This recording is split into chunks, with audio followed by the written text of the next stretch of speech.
Hello! അങ്ങനെ ചെമ്പനീർ പൂവ് പുതിയ പ്രമോല് നമ്മുടെ ചന്ദ്രമതിയുടെ അടുത്ത് അച്ഛൻ പറയുകയാണ്, "എന്താ വഴക്ക് പറഞ്ഞതൊക്കെ ശരി. പക്ഷെ നീ അവളെ അടിച്ചതൊട്ടും ശരിയായില്ല" എന്നൊക്കെ പറയാണ്. അപ്പൊ ചന്ദ്രമതി പറയുന്നുണ്ട്, "പിന്നെ അവള് കള്ളത്തരല്ലേ കാണിച്ചേ? അത് കണ്ടിട്ട് ഞാൻ കണ്ടില്ലാന്ന് നടിച്ച് നിക്കണോ? അതാണോ നിങ്ങള് പറയുന്നേ?" എന്നൊക്കെ പറഞ്ഞ് അവരിങ്ങനെ സംസാരിച്ചുകൊണ്ടിരിക്കുന്നതിനിടയില് നമ്മുടെ ശ്രുതി ഓടിച്ചാടി കരഞ്ഞുകൊണ്ട് വരുന്നുണ്ട്. "അമ്മേ അവള് പോയമ്മേ, ശ്രുതി എന്നെ വിട്ട് പോയമ്മേ" എന്നൊക്കെ പറയുന്നുണ്ട്. അപ്പൊ ചന്ദ്രമതി പറയുന്നുണ്ട്, "നീ ഒന്ന് വെറുതെ ഇരിക്കെടാ.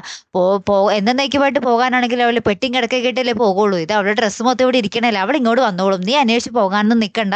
ആരെയും കൂട്ടിക്കൊണ്ട് വരാനും നിക്കണ്ട" എന്ന് പറഞ്ഞിട്ട് നമ്മുടെ ചന്ദ്രമതി ഇപ്പോഴും കട്ട വാശിയിൽ തന്നെയാട്ടോ. അപ്പൊ നമ്മുടെ ശ്രുതിയാണെങ്കില് സ്വന്തം വീട്ടിൽ പോയി അമ്മയുടെ മടിയിൽ കിടന്ന് ഭയങ്കരമായിട്ട് പൊട്ടിക്കരയുവാ. "അമ്മേ, ഇപ്പൊ അവിടെ ആ വീട്ടിൽ ആരും അല്ലമ്മേ. ഞാൻ എല്ലാവരും എന്നിട്ട് തട്ടിക്കളിക്കുവാ അമ്മേ" എന്നൊക്കെ പറയുന്നുണ്ടേ.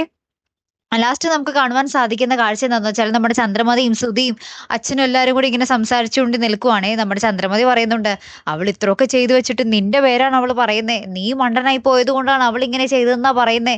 അതാണ് എനിക്ക് സഹിക്കാൻ പറ്റാത്തത്" എന്നൊക്കെ ഇങ്ങനെ പറഞ്ഞുകൊണ്ടിരിക്കുന്ന സമയത്ത് പെട്ടെന്ന് നമ്മുടെ ശ്രുതി കയറി വരുവാ നമ്മുടെ ചന്ദ്രോദയം വീട്ടിലേക്ക് തിരികെ ആന്റി എന്നും പറഞ്ഞ് വിളിച്ചിട്ട്.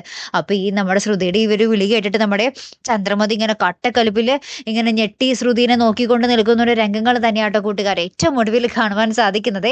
ബാക്കി എന്തൊക്കെയായി തീരുമെന്ന് കണ്ട് തന്നെ അറിയാട്ടോ. നമുക്ക് നോക്കാം. അപ്പൊ അടുത്തൊരു വീഡിയോയുമായി വരുന്നത് വരയ്ക്കും ഗുഡ് ബൈ.